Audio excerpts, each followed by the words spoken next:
Welcome to our July 12th, 2023 Community Policing Podcast. Today, joining me is Lieutenant Bryan Pizzuti. Bryan is our investigative lieutenant within the police department. If I were to sit in here and list Bryan's resume, we'd be here probably 20 minutes just doing that. Throughout Bryan's career here, Bryan and I actually hired on together the same day. And throughout his career, he's really excelled in the area of use of force expert and curriculum development for our training programs within our agency. And really, that's probably been a good 15 years ago now is when you really redeveloped and kind of recreated our use of force program, bringing us up to best practices at that time and then continuing it on. Bryan also does outside consulting work with a Command Presence, which is a well-known police, high-level police training company, which is in bias training, leadership training. What else? De-escalation. Officer safety. And culture design, designing cultures. And we're fortunate to have Bryan on our staff because you go across the country at times and teach for them. So, which is a representative of our community. So we say we might teach for an outside agency or outside thing, but it really comes back and it's an advantage to show the country and to show our residents what we here in Bloomfield Township are all about and why we do the things we do. So let's start off a little, Bryan, a little bit about your background. Training's been your thing since the day we started here. Why? Why is it so important? Why for you, and then why is it so important for our community in our police department? Well, this to start out with, I had some shoulder surgery done maybe 2008, give or take, something like that. And at that particular time, our agency wasn't very strong in training in the sense that we were consistent in what we'll call a defensive tactics program. You had an outside vendor come in and you paid an X amount of dollars for that person to come in, and at best we trained maybe once a year. During my injury, I thought maybe there's something we can do to better the organization, better the program, and I always kind of like that physical kind of contact or something like that in a sense that officers need to be able to defend themselves, and a good officer defending himself is also going to produce a good officer to protect the community. So I was fortunate enough to go through several trainings. I went through several different trainings. I realized that why don't we handle this inside, in-house, because prior to that, we really didn't have much. You hired in with me, you know that, once a year at best. So I developed the program. I said, hey, I'm going to combine all these different trains of thought, I guess you say, or patterns of defense. And I said, we can do this in-house. And I really put it to it. I submitted to administration, and it was approved. It was approved, and then from there, it just kind of spun off. I was involved in the simunitions training where we do force on force.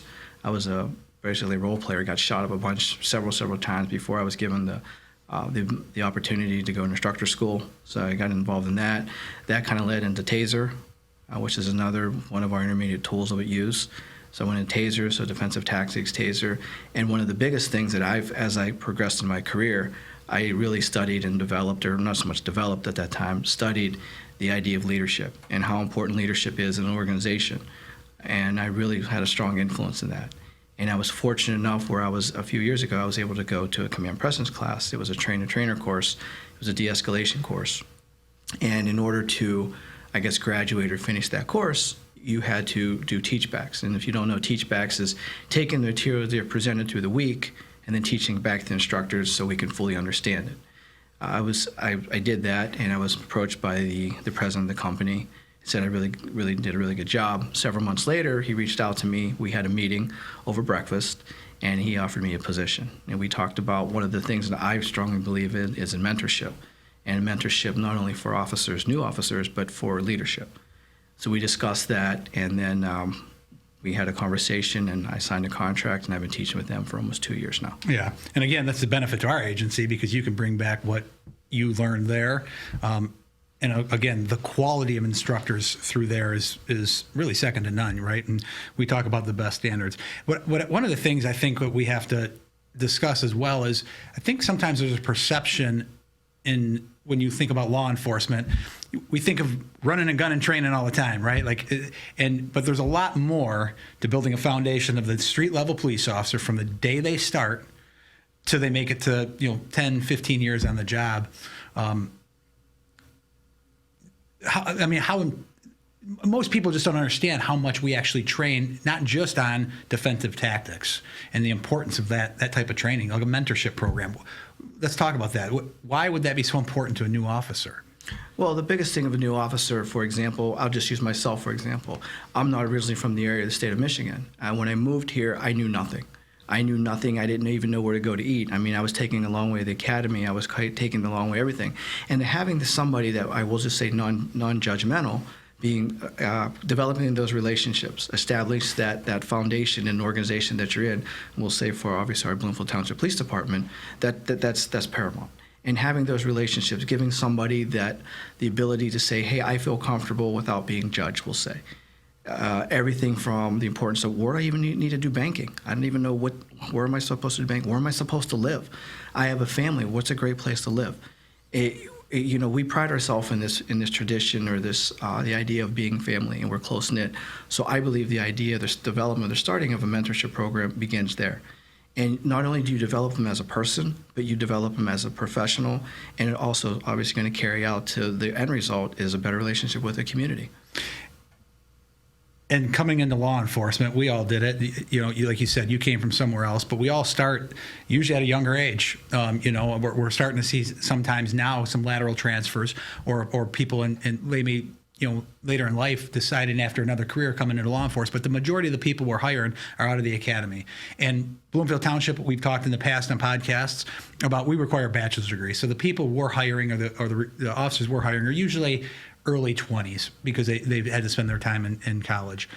But there are kids coming out, or when I say kids, younger officers coming out of the academies who are 18, 19, 20 years old who need a senior officer who's been on the streets, because the streets can be rough, and kind of brings them along and has that connection with somebody in the agency when things get tough or when there's questions.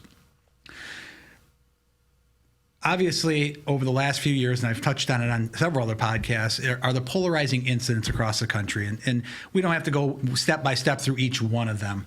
We know, which ones are the hot topics across the country, and rightfully so on many of them. Let's talk about what we do when something like that happens. I know the topic is, we'll just use the Minneapolis incident with George Floyd. After that incident, what do we do as an instructor cadre with your guys? Obviously, you lead a team of probably, outside your investigators, but as one of our lead instructors, you lead a team of, let's say, 10, 12 officers who are specialized in many areas. What do we do as an agency? Well, as an agency, the first thing we do is we review our current policies, and we want to make sure that our policies are up to par with the MACP accreditation. All of our policies are, but we review that, and we're just not making up stuff in regards to training as well. We review our training. I have clear set goals. I have goals and objectives for each one of the trainers and each one of the programs that we teach, I guess you could say, or instruct. During that review, if there's something that is a topic for discussions, like, hey, maybe we should think about that, or maybe there's something we need to review, certainly we meet together and we say, is this something that is viable for us and our citizens in the township? Yeah, and we want to be the best practice, right? But I think one of the things that the public needs to understand, obviously we say the public, our community in Bloomfield Township, who we represent, but we know as a law enforcement community, especially the partnerships that we have that I talk about frequently, is that we start those processes when we see that stuff happening, right? We don't wait until it's national news and there's a call for reform or anything else. We internally self-reflect as an agency and look and say, okay, where can we be better? And we put that into practice. And I think that's an important part that what we want people to understand when we're talking and teaching about what we do as a profession is that we do recognize where there's need for improvement and to adopt better standards. Right. The idea between being proactive and reactive. And I think that as a group, as an organization, as a training unit, we're very proactive in the stuff that we train or the ideas that we come up with. I don't want to sit there and say, well, let's do this because it's been done somewhere else. Let's think about taking an incident or even a scenario and say, what if this happens here? We should train on this now. Or we should really think about this because what if it does happen? And then that way it's not a knee-jerk reaction and doesn't look like, oh, we're reacting because of something that happened several states away. Right, which then affects us, though. Absolutely. Right? And you mentioned the MACP accreditation, which is the Michigan Commission on Law Enforcement Standards has our own. It's through MLEAC, but there's standards that we have agreed as an accredited agency that we must follow, that we have to prove on an annual basis. While the reaccreditation's every 3 years, we have to have the proofs during those 3 years that we're doing certain steps to meet these standards. So there's work that goes involved in all of this. It's just not a free-for-all for the officers. We have standards and expectations that must follow. Yes, and even go one step further, we have policy review committee all the time, as you know. So we're always constantly trying to make ourselves better, because the last thing we want to do is obviously violate our own policies. And if it doesn't seem like it's working or doesn't seem like that's the best practice, then we need to meet as a team that we do, and we say we need to fix this. We have to fix this, not only because of standards, but let it be known also that a lot of the standards that we did have, we were already there. We had a minimal amount of corrections that we needed to do. Yeah. You mentioned at the beginning all the certifications you had to get, right? When we talk about certifications, I think it's also important to recognize that there's certifications in everything. We have guys certified in combat casualty care, which requires a lot of training by professionals. We have taser instructors. You mentioned that. It's funny because I think it was today that we were talking with some of the younger guys about what it was like to work with some of the retirees when we started in 2000. And their stories about the tools and techniques that they used then, and now here we are 23, 24 years into our career, and the tools and techniques that have changed in our time. You mentioned tasers. I think when we started, we had pepper spray and a baton, and a firearm as our primary weapons. Now we have, you name it, our gun belts are full, our vests are full of different types of impact weapons, less than lethal force. And I know you're big on teaching that part of it is what can we do in a situation to defend ourselves, defend obviously the public and our community. When we talk about the use of force, every year we do annual reports. So it doesn't, after each incident, and we usually get, I think it's close to 12 a year about use of force incidents, which will be increasing over the years because with the MACP accreditation, now the pointing of a firearm at somebody during a felony arrest constitutes use of force. So obviously our numbers are going up because of that, but we do a review after every single use of force, and we rely on you. Yes. What's some of the process we look at with that? What are we looking for? What are we comparing it to? So at the end of the year, I compile all the data in regards to all the use of force incidents. The use of force, I guess, report, we'll call it. It contains everything from the time of day, the shift that the officers were on, we'll call them the subject or the suspects, what they did to cause the use of force, what use of force options the officer chose, injuries, and of course if it was in policy. Taking all those incidents, I compiled it, I guess we'll call them data sheets, little graphs and so on and so forth. All the information is there, but I just don't leave it there. So I look at it as a whole as what is the most popular, I guess you could say, or what is the incidents that's causing us to possibly use force. So scenarios are designed in regards to our force and force training later on with simunitions. They're designed to kind of revolve around that or reflect around that. It's not something that we just found, I guess, on the internet or social media or watch on television and say, hey, we should train that because that's really neat and that's very interesting. We take the data, the real data that we have, and we also base it upon, again, the time of day, when it occurred, and we train on that because those are the incidents that we use. And also the techniques that we use, it's not the latest and greatest of something that's really cool. We say what's meaningful. And the whole idea behind it, exactly with the report too, what's a meaningful review, what's meaningful training. Yeah. And so we talk a lot about the use of force in our reality-based training. Let's talk about reality-based training a little bit. We don't have to go too in-depth in it, but reality-based training is the force on force, where we're creating scenarios or your team is creating scenarios. Sometimes we'll recreate scenarios that maybe we did see on the internet or from a previous incident with another officer or another agency, or then obviously we develop our own. But we do that, multiple times a year. Whether we do active shooter training or reality-based, which back to the basics, right? A simple traffic stop and our approach on a car.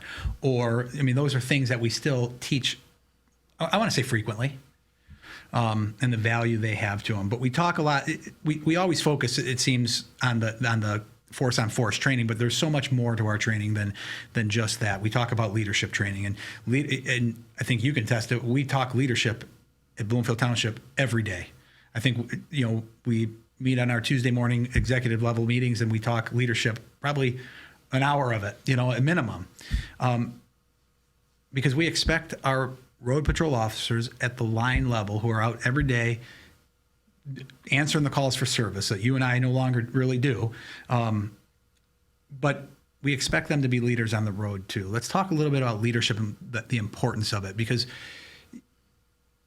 that builds that foundation of responsibility and accountability within somebody. And when you and I will talk, we could probably talk for hours about emotional intelligence and understanding the self-awareness and self-reflection and empathy, and why that stuff's so important for an officer. Well, it's the foundation of everything. As you mentioned before, Chief, it's absolutely foundation. I mean, without good leadership, you're going to have poor management skills. Poor management skills, you're going to have poor personnel. Poor personnel is going to put out a bad product.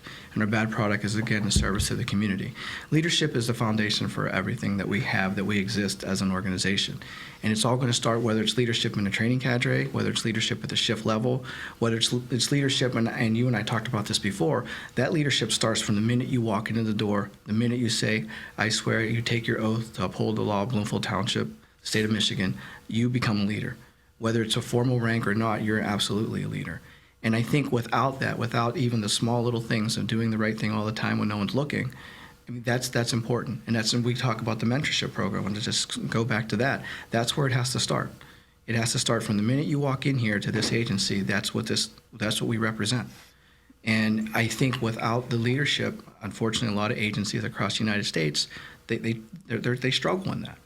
And I think we're very fortunate here that we have good leaders. We have the opportunity to provide leadership to the youngest officer to the most senior officer. And we're constantly learning. And I think a lot of times agencies fail to do that.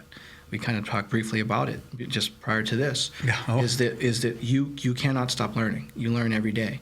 And there's always something new that you have to learn. And the minute you quit learning, including leadership, is the minute you're kind of setting up for failure. Yeah, and having that humility, I'll say, or the humbleness to say, even as a chief, how many times have I come to a road officer saying, hey, does this, this affects you guys on the road. Does this make sense? And we did talk about it literally as we were walking over here today, because you have had the opportunity to bring, to do interviews for new officers over the last, couple months now. You've kind of led the interview teams with that. And one of the things we talk about when we, with the new hires, obviously we go through our normal things, but we also talk about, and especially in the second interview with the executive command level staff, the leadership that we expect of our guys. So that's part of our hiring process, is kind of tell us your why, tell us why you think our core values are so important, and the service that those core values mean to our residents. And again, we could probably talk, and you and I would enjoy talking leadership all the time because we focus on it so well. But understanding the importance of that leadership at the shift level and providing supervision to the road patrol officers who are answering the calls every day. We know how difficult this job's become, the many hats that they wear, and for you to be able to bring back that valuable information to our own agencies, just, again, I say value a lot, but it's really priceless. And I know as a township, our current administration is going to hold, even internally, they've created a leadership program that we're going to be starting here as a township wide for all the leadership and people who are in leadership roles or secondary roles. Let's talk a little bit about, again, the training goes on, but you talk about culture and bias. And I know you show a video that a lot of people, with Chief Ramsey, where he talks about the human dignity and the respect and dignity that we provide. And that's stuff that you teach as well, is that biased style training. Why is that so important right now in an agency, for a community, for the response of our officers? Well, unfortunately, it's a result of a lot of the outside society, I guess you could say. And I think it's important that the community knows, and our officers know, and all the employees know that improper actions like that will not be tolerated. And that, again, it comes back to, we talk about Chief Ramsey, the idea of respect. It comes down to absolutely respect. And unfortunately, through societal issues going on everywhere, a lot of places, that respect is long gone. And I think that, or no, I strongly believe that that should be continue to be taught again from day one, from when you start the agency, even through our staff meetings, even through respect of peer-to-peer respect. And it's a direct reflection, again, if you have the good leadership, and I keep going back to leadership, if the leaderships respect the officers respect the leaders, your product is going to be, our product again, to service to the community, will be positive. It absolutely will be. And that goes along, we'll talk about the implicitness, you know? I mean, you have to have it. Everybody's a human being, no matter what it is, no matter who they are, no matter what they come from. And it never hurts to be reminded. It never hurts to be reminded to respect people. Yeah, and that's one of the advantages we have as our agency. We have created and assisted officers in becoming such a high level, and we can talk about the things that we do. I know previous Chief Langmeyer was one of the first people in our agency to facilitate staff and command. He helped create the first line supervision program through Michigan State University. We all attend that. It's a 10-week program, pretty intense leadership class, executive leadership class that all of our lieutenants and higher take. First line supervision class. Everybody from our field training officers to sergeants and on up have that. It's a precursor to the staff and command class. You continue to do to be a participant in training in that. I had the opportunity to do it last year. Several of our guys who we've had on in the past teach at the Oakland Police Academy, and those are just all valuable things that we as an agency, and again, we're just one of many agencies that do it, but it gives us that ability to attract new people because of the culture that we have, and it shows that our guys and girls who are training are experts in their field, and they do care about the communities that they serve. So, you know, I want to thank you for coming. We could talk, again, all day about leadership and how important it is and where that then goes into the reality-based training we do and tie it back to everything that goes on within our agency. So I want to thank you for coming on today. I know you literally just came out of some interviews for the last 6 hours, and you mentioned real quick that we talked on the way over about how we are different when it comes to that culture and things, because we just learned, and as we kind of, when we interview lateral people, we put them through the interview, but then we gather intel from them as well when we're done, from officers who are coming from other agencies, and kind of get some feedback from them about why would you want to come to Bloomfield Township, but what are some things you want to see different in your own agency, and that really benefits us in the end. So every single person that walks through that interview room, we can learn something from. And we know how to tailor the things that we're doing to what matters to the officers on the roads today, which then creates a much more productive, happier, well-trained officer. Yes, so. and just to end note that, you know, that we ask that, why do you want to come here? And the number one thing that they say is because of the family environment that you provide. The environment that shows it, and this is a big thing, is that you actually care. You actually care about us. You actually care about us as an employee. You care us as an officer. I have that sense of feeling, whether it's through a ride-along or through conversation with recruiters, is that you have an agency that cares about your people. And that just goes to great leadership. And we'll end with just saying, I think that's a good point to say, because I know Officer Soley has recently had emails from people who watch the podcast, and we're not, you know, the podcasters are in the podcast audience, you know, depending on the topic, there's different levels of viewership. But when people from out of state are calling us saying, you guys really seem like you care about your people, and we're not scripted here. We don't have a bunch of stuff written down to say this is what we should say today, because we truly believe it. And we also want to provide the level of service to our residents and meet their expectations, because they have been supportive of our police department since you and I have been here. We've had some hurdles to jump through at times, but when we've needed our community, it's always come through. Absolutely. So again, I want to thank you for being here. We'll see a lot more of you. I mean, you know, your name's on a lot of different reports that are out there for our agency. So I appreciate it. All right. Thank you, Chief. All right. We'll be back in a few minutes. When I was about 5 years old, I went to a fair with my family, and I saw an officer, it was actually a canine officer, and I was like, oh, I want to do that when I grow up. I actually did an interview at the academy, and after that I set up a ride-along, and the ride-along was great. After I completed my bachelor's degree, I thought to myself, there's something more I want to do. And with law enforcement, I've always had an interest in law enforcement. I just never acted on it until I got my bachelor's degree. I had a personal experience when I was a nanny, and the kid I nannied for got killed by a drunk boater, and that's part of the reason I became a police officer. I left the Marine Corps in 2017, and I used my degree working in marketing for 4 years. I had been unhappy in the job I was previously in, and I put myself through the police academy. It's not an overly busy department. You know, we do have our handful of big crimes, but you're not going to be running from major crime to major crime to major crime. Your workday is actually what you make it. So above the calls that you get dispatched, there's plenty of time to go out there and be a proactive police officer and kind of dabble a little bit in what is your specific interest in police work and seek out the crime. Well, the community itself is very supportive of our police department, and we were very fortunate to have that here. It's a good sized department, but it's not so big where you get lost. As far as the camaraderie goes within the department, it's great. Roll call is probably one of the funnest times on shift. Getting to go out to these different calls and hanging with these guys or girls is a bonus. I think that's the biggest thing, is the respect and friendliness. We have a lot of amenities here. We can work out on duty during our breaks for lunch. There's so much more. I really like working here. From the time of my ride-along at the start of the application process till the final interview to the job offering, it's been nothing but a great experience. Wouldn't want to be anywhere else. It's the people here, the people I work with every night. It's a great place to be, and I couldn't have made a better choice. I know for me, it's an honor to work here. This is a department that I knew as soon as I heard about them, this was where I wanted to work and where I wanted to continue and hopefully work my whole career here.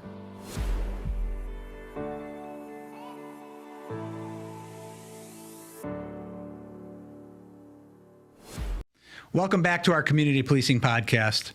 Over the last 2 weeks, since our last podcast, our police department has responded to over 1,000 calls for service, 200 of them which were involving traffic stops and arrests. In total, we had about 17 arrests for various crimes on the road. Anything during those arrests were for drunk driving or possession of drugs. We did have an incident last week that made the media that involved a pedestrian being hit by a vehicle in the area of Maple and Losser. Unfortunately, that turned out to be a fatal accident as a pedestrian ran from one plaza to another shopping center. We can't stress enough the importance of crossing and crosswalks, especially on our major thoroughfares. Maple's a busy road. There's slight blind spots with incline and declines. So please, if you're a parent watching these podcasts, please have a conversation with your children, especially your children, for crossing the road in these crosswalks. We also had an incident that we assisted on. One of our officers proactively located a vehicle traveling on I-75 that was involved in a shooting in the city of Pontiac. The vehicle was pursued by our officers and ended in the area of Rochester Road and Big Beaver in the city of Troy, where multiple agencies then were able to convene in the area. And after a foot pursuit, we were able to take one subject into custody and recover 2 firearms, one believed to be used in that shooting. Luckily, in that shooting, nobody was injured. We did still see a rash of stolen vehicles over the last couple weeks, which is another topic I'm going to say every week because it's such an important reminder, because we still need the help of our community to lock our vehicles and remove the key fobs out. Every one of the cars that was stolen during this time frame had the key fobs left in the vehicles, and that is becoming a major problem for us.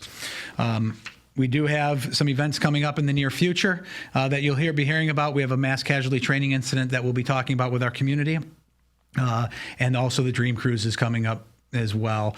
And the last thing I'll touch on is on June 30th, the new hands-free law came into effect, where officers will be out looking for people or drivers who are distracted by their phones. Just this morning, one of the officers came in and was talking to me about how somebody was watching a TikTok video while they were driving up Telegraph Road today. We want to remind people that will be enforced. We have to get a handle on the distracted driving so that we can keep everybody out there safe. I want to thank everybody for tuning in again this week. We will be back in a couple weeks with hopefully some interesting topics. Thank you.